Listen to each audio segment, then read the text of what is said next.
Most homes get electricity from the local power company, and the local power company is part of what is called the grid. These power lines are part of the grid. The electricity from the grid enters the home through a meter.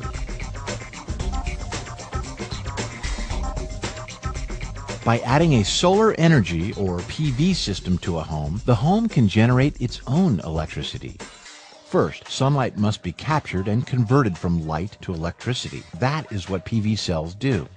By grouping many cells into panels, enough power is generated to run a home or business. The electricity that is created by the solar panels is DC, or direct current electricity. DC electricity must be gathered together and changed or inverted into AC, or alternating current, which is the type of electricity found throughout a home. This is done with a piece of equipment called an inverter. The inverter is a very important part of the system.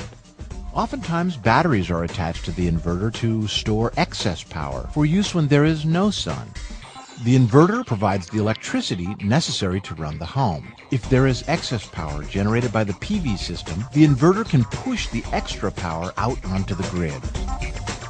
Normally, the wheel on a meter turns one way as the power from the grid enters the home. But with a PV system installed, it's possible to turn the meter backwards. This means that instead of a home buying power from the grid, the home is selling power to the grid, and this is usually done in the form of credits. With the right PV system on a home or business, the expense for electricity, which could be many thousands of dollars a year, could be reduced to nearly zero. Solar energy systems are good for the environment, and they can save a lot of money on energy in the long run.